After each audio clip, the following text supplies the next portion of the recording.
So I then, after the graduate degree, did this doctorate in medical sciences.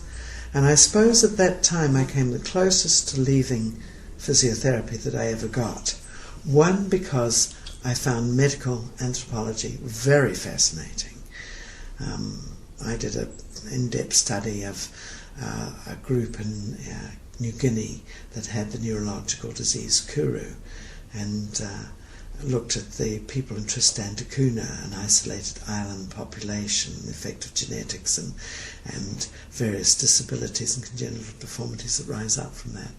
Went off and did, I had hoped, going to do my dissertation on the influence of swaddling, which is what the Indians did, on the development of the hip. However, there was no good study of the development of the human hip joint. Oh, someone had looked at 30 hips here and someone else had looked at 60 hips there, but there had been no study from the earliest time the joint was formed to birth. So I ended up by doing a mainly prenatal, but with a little bit of postnatal development of the human hip joint, which did have the advantage of giving me credibility in my research area. People often say, why didn't the early people who got doctorates do it in something that was directly related to physiotherapy? And they didn't, because there was no physiotherapy faculty with the education to guide that. So we went off into anatomy and physiology and biomechanics and you name it, and as keen as that person might have been to relate it to the profession, they invariably were funded for their own research, and you could only really get some support for your dissertation if your research was somewhat akin to their research. Otherwise you floundered about and tried to find money or do it on scant, which never did very well.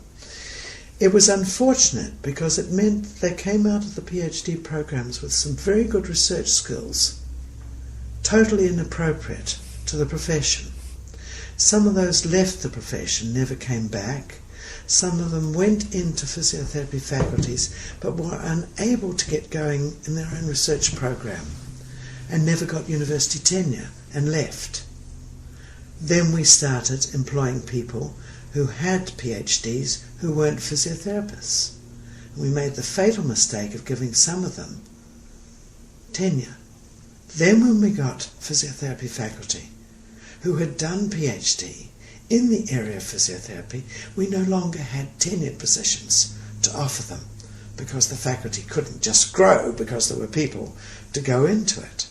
So I do this, and even so I wasn't convinced that I had the brains to do the doctorate, and thought, well, if I fail my comps, I'll go back to being a physiotherapy faculty and that will be that. I didn't see down the road sufficiently that we were going to need faculty with doctorates. That had not really happened, because when I finished my graduate degree in Canada, we could have got every physiotherapist with a graduate degree in Canada at a dinner party, seating 8. We could have. And there was, I think, one with a PhD when they weren't in the weren't working in any physiotherapy program. So then I passed my comps, and so I said, well, as long as my father lives, I'll keep on doing this thing. I was very broke. And but however, he was so thrilled with the thought of having a second doctor in the family that he lived for about 9 months after I finished my PhD. So here I've got the PhD. Helen Hislop takes me down there to the first doctoral program offered by a physiotherapy program in the world. New York started a doctoral program for physiotherapists at that time, but it wasn't offered by the New York University Physiotherapy program. It was offered by another department.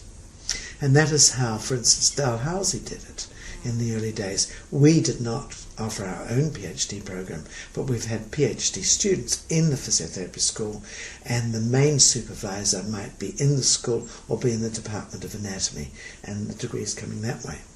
Or the interdisciplinary doctorate, which has been another help to physiotherapy faculty who want to pursue a subject that doesn't fit neatly into any of the known academic disciplines within the university.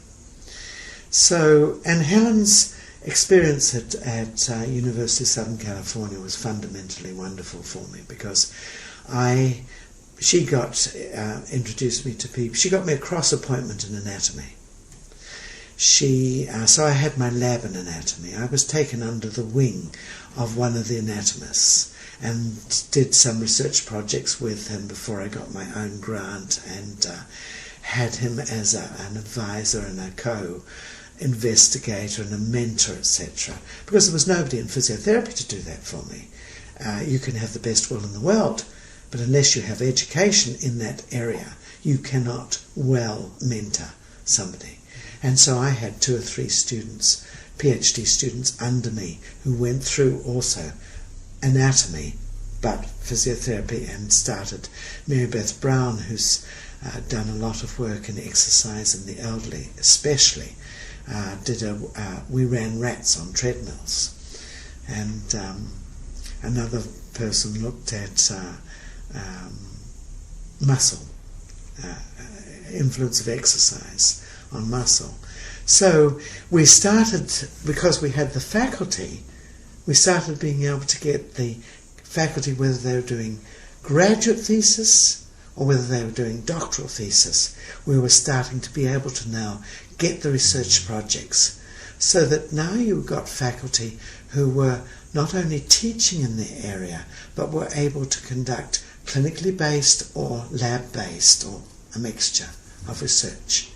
So that the entry-level therapist that they were producing also was learning that you do this. We're not using so much of, let's say, ultrasound, because there's no evidence for this, or long-wave diathermy, or claps crawls. I think perhaps if you looked into it, you might be able to find that claps crawls might be better than some other things, but certainly some of these alternative therapies, which unfortunately are going haywire in the world at the moment, on ends of ones, and so far we can't find the evidence for them.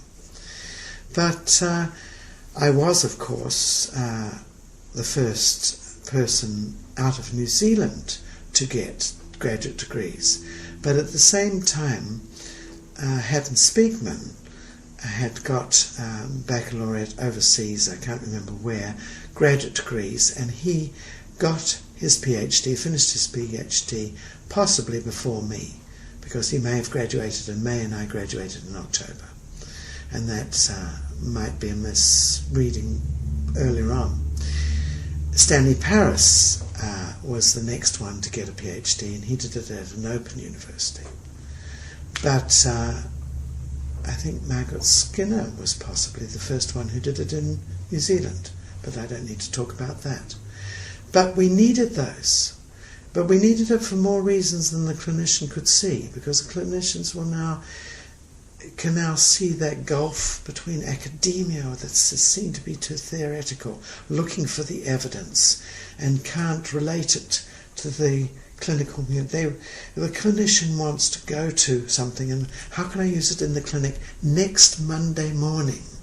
And they really want the people doing research to make a jump into the clinical practice, which some people who do master's degree and some clinicians who read the literature do more than they should do, because they're finding evidence where there may not be evidence. And I think we need to be very careful in terms of best practice, because if you ever have to go back and look at orthopedics in the 50s and 60s and the papers there, and there were a series of case studies, we need to have the case studies. And the hole that we're not filling is good case study series. People are not doing them. Clinicians are not reporting them. Academic faculty are not fostering it enough way.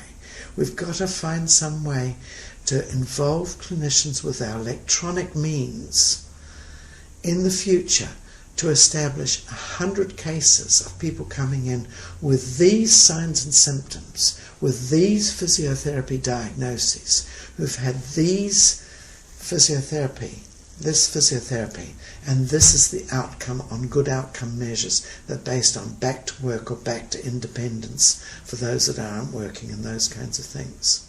So where physiotherapy has to go in the future is along the track that we're on of evidence-based and best practice. But we have got to establish our own evidence and best practice on something that is solid, not a piece of styrofoam that's floating in a bathtub, but something that is well anchored to the sides of those bathtub.